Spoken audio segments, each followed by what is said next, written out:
istighfar kepada Allah Subhanahu wa taala. Perhatikan kalimatnya, astaghfirullah, astaghfirullah, astaghfirullah. Ini yang paling pendek. Tertuang dalam kitab-kitab hadis, di antaranya Sahih Muslim nomor hadis 591. Hadis-hadis ada yang menyampaikan dengan singkat astaghfirullah, astaghfirullah, astaghfirullah. 3 kali kemudian disebutkan. Jadi ini yang paling singkat. Istighfar kalimatnya astaghfirullah. Astaghfirullah. Berapa kali? 3 kali. Perhatikan, ini riwayat pertama. Kalau Anda menggunakan yang ini, boleh. Tapi cara memahaminya, ini yang paling singkat, paling pendek. Jadi kalau sedang buru-buru misalnya, ya Anda ingin buru-buru setelah selesai itu, sambil jalan misalnya, ingin dipercepat bacaannya, silahkan pilih yang ini yang singkat. Astaghfirullah, astaghfirullah, astaghfirullah. Paham? Kalau agak senggang, silahkan tambahkan dengan lebih luas. Astaghfirullahaladzim, astaghfirullahaladzim, astaghfirullahaladzim. Lebih senggang lagi, astaghfirullahaladzim, alladzi la ilaha illa huwal hayyul qayyum wa atubu ilaih. Astaghfirullahaladzim, alladzi la ilaha illa huwal hayyul qayyum wa atubu ilaih. Paham? Baik, jadi kalau Anda menemukan riwayat yang ini diulang sampai 3 kali, ini yang dimaksud riwayat yang paling standar. Jelas ya? Standar. Ini standarnya, ucapkan ini astaghfirullah, astaghfirullah, astaghfirullah 3 kali. Ini amalan pertama. Tahan, hadisnya belum selesai. Jadi kalau selesai salat, assalamualaikum warahmatullah, assalamualaikum warahmatullah, duduk sebentar, tahan dulu. Apa yang diucapkan? Astaghfirullah, astaghfirullah, astaghfirullah. Selesai? Baik, tahan. Lihat baik-baik, perhatikan sini. Ini disebut amalan apa tadi? Zikir. Karena kita sedang membahas tentang zikir. Baik, sekarang yang kedua, masih ingat? Tadi kalau seorang sedang berzikir, maka konsekuensinya dia akan apa terhadap Allah? Ingat. Yang kedua, dekat. Pertanyaan saya, apakah setiap orang yang mengucapkan astagfirullah menjadi ingat kepada Allah? Itu masalahnya. Banyak orang pasca sholat mengatakan astagfirullah, tapi kalimat itu tidak mengingatkan dia dengan Allah. Itu masalah utamanya. Assalamualaikum warahmatullahi wabarakatuh. Assalamualaikum warahmatullahi wabarakatuh. Astagfirullah, astagfirullah, astagfirullah. Halo? Gimana? Anda salam langsung ngecek status. Lisan Anda astagfirullah, tapi tangan Anda megang handphone. Pikiran Anda melihat status. Sebagian orang bahkan merespon urusan dunia. Bagaimana istighfar bisa berkorelasi dengan itu semua? Itu masalah utamanya. Jadi semua kalimat ini ketika diucapkan, bingkainya adalah zikir. Mampukah Anda mengucapkan istighfar ini yang langsung mengingatkan Anda dengan Allah Subhanahu wa ta'ala? Ini poin besarnya. Nah, tahan. Saya berikan rahasia besar dulu di sini. Kenapa Anda mesti mengucapkan kalimat ini? Buka Al-Quran surah ke-71. Surah apa itu?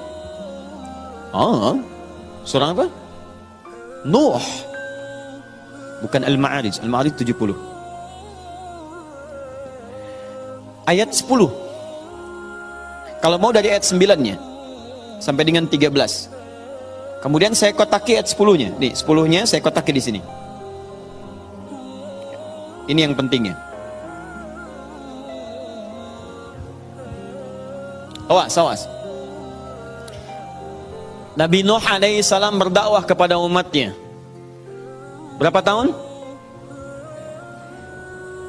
950 tahun. Masya Allah, 950 tahun berdakwah kepada umatnya. Bahkan dakwanya terang-terangan, juga sembunyi-sembunyi, pelan dan silent. Ya, ada yang silent, ada yang terang-terangan, kencang. Ayat 9-nya, "Tsumma 'alantu lahum wa asrartu lahum israra." Aku berdakwah kepada mereka kadang terang-terangan, dengan kencang, sampaikan dengan terang. Tapi kadang juga aku sampaikan dengan pelan, dengan silent. Ada orang-orang yang memang secara pelan aku sampaikan halus, sesuai dengan tipikalnya. Ada yang langsung aku sampaikan keterangannya dengan seterang-terangnya. Tapi tahukah Anda, selama 950 tahun berdakwah itu, yang terang-terangan, yang sembunyi-sembunyi, kalimat pertama apa yang dimintakan Nabi Nuh kepada mereka? Perhatikan ayat 10-nya. "Faqultu astaghfiru rabbakum innahu kana ghaffara." Rahasia pertama. Perhatikan baik-baik. Kalimat pertama yang disampaikan Nabi Nuh alaihissalam kepada kaumnya, 950 tahun. Masya Allah. Lihat baik-baik. Baik terang-terangan, baik dengan sembunyi-sembunyi, pelan-pelan ataupun jahar. Apa kalimat pertamanya? Faqultu astaghfiru rabbakum. Aku katakan pada mereka, istighfar kepada Rabbmu. Istighfar, istighfar. Ini. Nah, ketika Nabi Nuh mengatakan istighfar pada Rabbmu, istighfar pada Rabbmu, apakah kalimat Qur'annya berhenti sampai sini? Tidak. Teruskan ayatnya. Innahu kana ghaffara. Rahasia istighfar yang pertama, satu, Allah akan turunkan minimal sifat ghaffar kepada hambanya. Nanti kita lihat. Apa itu ghaffar? Belum tentu. Belum tentu. Tidak seperti yang Anda bayangkan. Allah punya sifat ghafir, tapi kenapa yang muncul ghaffar di sini? Buka Quran misalnya surah Ghafir. Fusilat surah ke-40. Ayat yang ketiga. Ghafiridz dzambi wa qabilit taubi. Allah mengampuni dosa seorang hamba. Ketika mengampuni dosa, kalimatnya menggunakan ghafir. Ghafirun, ghafiridz dzambi. Tapi kenapa Nabi Nuh menyebut dengan kalimat ghaffar? Faqultu istaghfir rabbakum innahu kana ghaffar. Kenapa ghaffar bukan ghafir? Satu. Nih. Dua, teruskan ayatnya, ayat 11. Yursilis samaa 'alaikum midrara. Dua, orang yang sering istighfar, maka Allah akan turunkan keberkahan lewat curah hujan yang lebat. Curah hujan, hujan yang berkah. Masya Allah. Ada hujan membawa berkah, ada hujan membawa? Bukan. Bukan, hujan tidak pernah menginginkan banjir. Hujan itu hanya membawa air. Baik, yang bikin banjir itu Anda yang tidak bisa mengatur airnya. Itu persoalannya. Jalur air dibuat bangunan. Air itu kan sederhana, dia hanya mencari tempatnya, dia meresap sesuai dengan tempatnya. Cuman Anda tidak menempatkan air sesuai dengan tempatnya. Itu masalahnya. Tapi ini beda. Ketika turun, airnya membawa keberkahan dalam kehidupan. Itu lain. Itu lain. Nanti saya berikan rahasia setelah ini. 3. Teruskan. Wa yumdidkum bi amwalin wa banina. Masya Allah. Ya istighfar, istighfar, istighfar. Ketika kamu istighfarnya benar kepada Allah, wa yumdidkum bi amwalin, maka Allah akan melimpah ruahkan harta benda Anda. Ya. Meluaskan harta. Banyak. Amwal bukan mal. Wa banina, bahkan keturunan. Teruskan. 1, 2, 3, 4 keturunan. Allahu Akbar. Lihat faedah istighfar. 5. Wa yaj'al lakum jannatin. Dan Allah akan limpahkan kepadamu kebun-kebun yang indah. Awas jangan dilihat kebunnya. Karena kalau Anda lihat orang-orang Arab pada saat itu, mereka emas sudah banyak, Bu. Emas banyak, walaupun masih banyak di Indonesia. Ada Mas Asep, Mas Johar, Mas Sodia. Ya, tapi wujudnya beda, ya, wujudnya beda.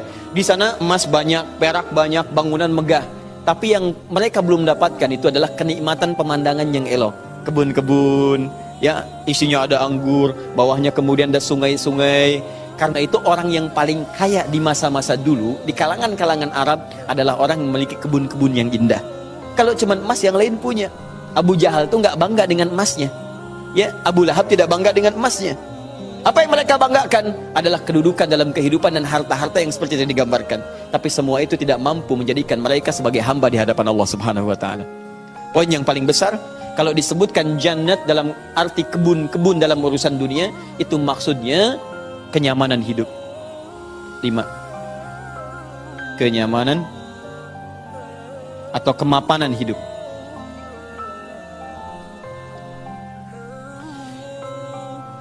Wa yaj'al lakum anhara, kenikmatan hidup.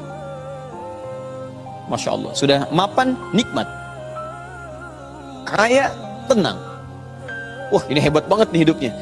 Dosanya diampuni oleh Allah, kemudian hidupnya berkah, hartanya melimpah, keturunannya juga luar biasa, gitu kan. Setelah itu hidupnya nyaman, mapan, dan nikmat. Kurang apa lagi?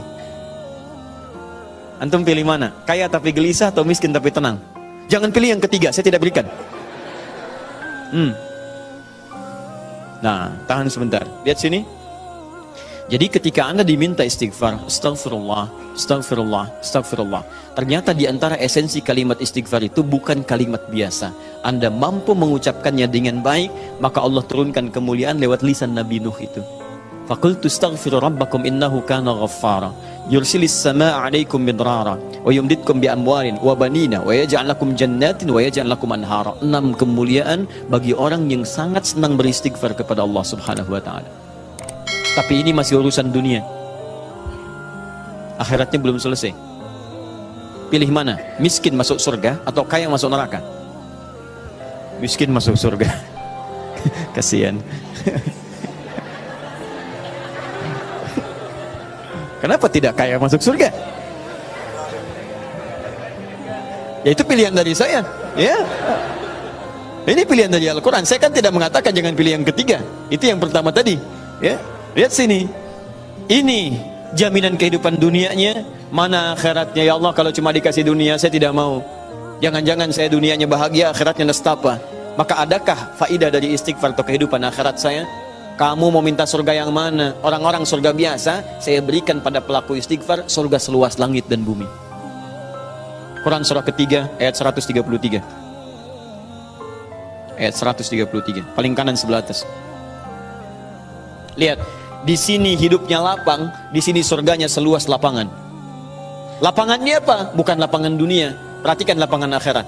Wasari'u ila maghfirah. Bergegaslah anda untuk memohon ampunan Allah. Maghfirah, turunan kata dari istighfar, minta ampun. Bukankah istighfar minta ampun? Ayo cepat, bergegas, rajin, cepat. Orang yang rajin istighfar, cepat istighfar. Lihat, wa jannatin arduhas samawati wal ard. Maka kami akan sediakan harapan baginya, menyediakan tempat kembalinya surga seluas langit dan bumi. Dan digolongkan ahli istighfar sebagai orang-orang yang takwa. Uiddat lil muttaqin, kami siapkan untuk orang takwa. Siapa orang takwa dimaksud? Awal ayatnya wasari'u ila maghfirah. Surga seluas langit dan bumi. Masya Allah. Silakan kalau mau koprol, berhenti di mana tuh? Ya.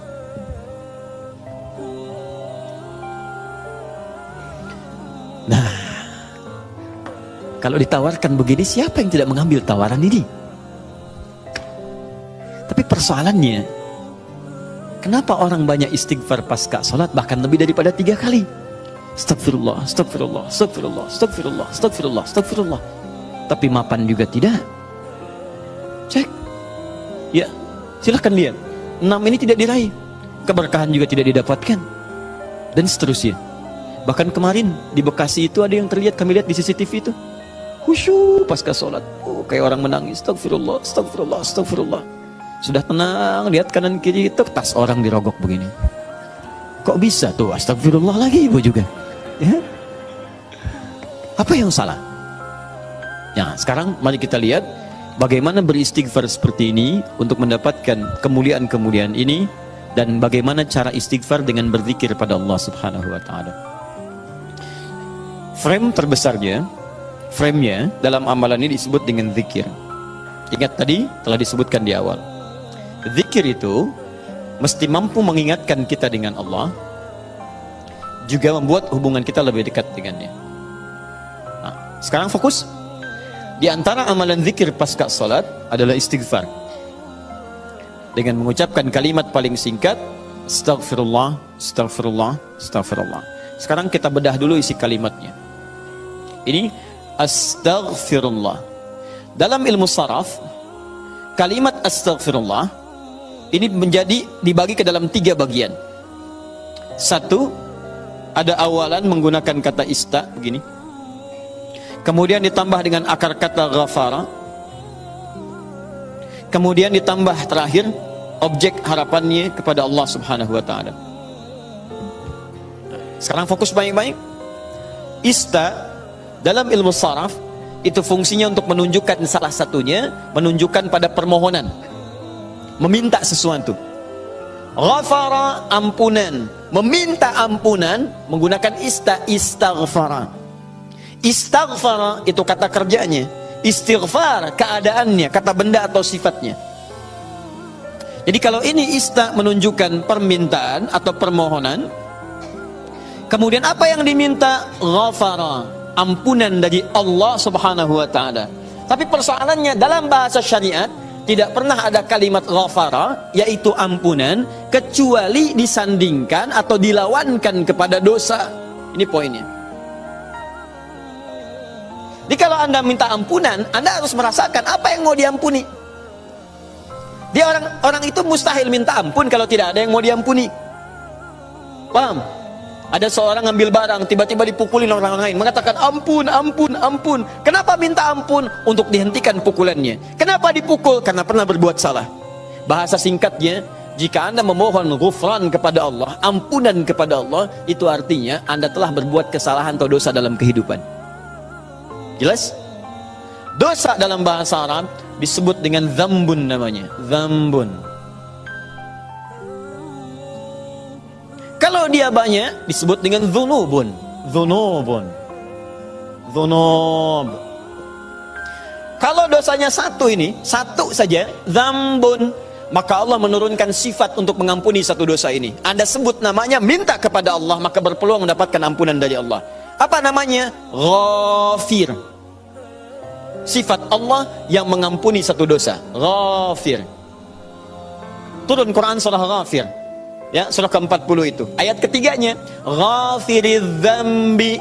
Kata ghafir dipasangkan dengan dzambun. Ghafiridz dzambi wa qabilit taubi.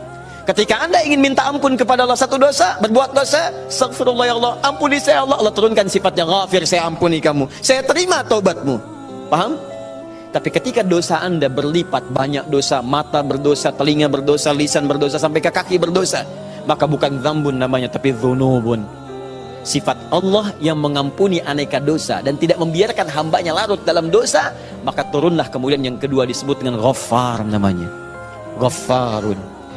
Maka istighfar ketika Anda mohonkan kepada Allah, dahsyatnya bukan menurunkan sifat yang pertama ghafir, tapi menurunkan sifat yang kedua Ghaffarun. Pertanyaan saya, siapa yang dosanya cuma satu sampai hari ini? Boleh angkat tangan? Ayo, saya pulang. Anda lebih layak kalau cuma satu dosa, lebih layak memberikan tausiah dibanding Adi Hidayat yang banyak dosa. Siapa yang sampai hari ini banyak dosanya? Tidak perlu angkat tangan, saya tahu. Baik. Nah, karena kita merasa banyak dosa, kita merasa banyak berbuat kesalahan, maka bagaimana mungkin kesalahan itu bisa mengantarkan pada cita-cita yang kita harapkan?